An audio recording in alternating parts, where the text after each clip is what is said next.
لە هەڵبژارنەکانی سەرۆکایەتی ئارژانتیندا خاوێر میلیۆ و ڕەکەبەرەکەی سێرگیۆ ماسا تەکنۆلۆژی ژیری دەستکردیان بۆ ئامادەکردنی راپۆرت و گرتە ڤیددیۆ بەکارهێنا بۆ ئەوەی هەڵمەتی خۆیان بەرەو پێش بەرن و هەوڵیشاندا یەکتر بێئەتبار بکەن.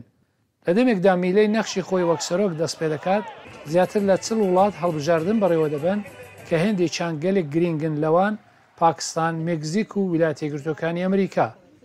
ناوەندەکانی هەواڵ خۆیان بۆ دۆخێک ئامادە دەکەن کە دەکرێت ساڵێکی پڕ ئاستەنگ بۆ ڕۆژنامەوانان بێت. دەزانن ئازادی ڕۆژەماوانی لە بەندی یەکەمی دەستوری بنچینەییدا گونجیندراوە.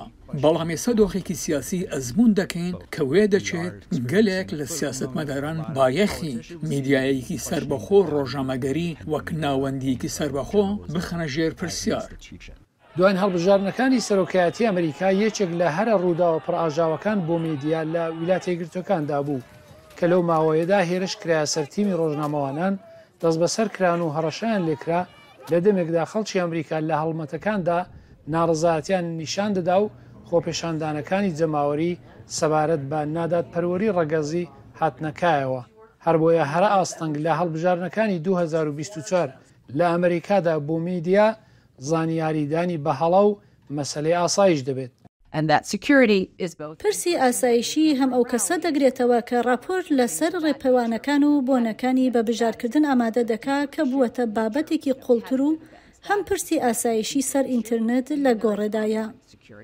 نیگەرانیشی دیکە بۆ مۆشاوی و تیمەکەی لە ناوەندی نێونەتەوەی بۆ ڕۆژنامەوانان زیرەشی دەستکرد دەبێت کە وەک ئەو دەڵێت دەتوانێت تەنانەت دەنگدەرانی هەرە وشاریش فری بدات. پرۆگرامی زیرەکی دەستکرد بە خێرایی خەریکی گۆڕینی ناوەند و پێکاتەکانی زانیاریە و ڕۆژنامەوانان زۆر نیگەرانی مامەڵەکردن لەگەڵ بابەتی سەختەکردن، دانی زانیاری نادروست و هەڵەن. کامنێرانی بێسنوور ناوەندێکی کۆکردنەوەی ئاماریان دامەزراندووە بۆ ئەوەی پێوشێنی پێشێلکارەکان بۆ سەر میدیا لە ئەمریکادا بگرێت و ڕوانگەیەک لە دۆخی میدیا لە ئالەتەکان بخاتە ڕوو.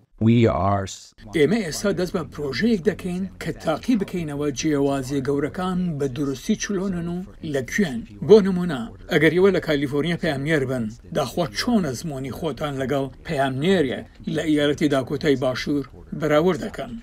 لە دەمێکدا بە پێی مەزەندە 1 میلیارد و 500 میلیۆن کەس کە 168 میلیۆن کەسیان لێرە لە ئەمریکا دەگرێتەوە بە خەریکن لە دەنگدانی 2024دا بەشدار بن. کارناسان دەڵێن ڕۆژنامەوانی سربەخۆ دەبێتە کلیلی سەرەکی بۆ پشتیوانی لە دیموکراسی. سلاحی پیرۆتی بۆ کریستینا کایسەیدۆ سمیت لە دەنجی ئەمریکا.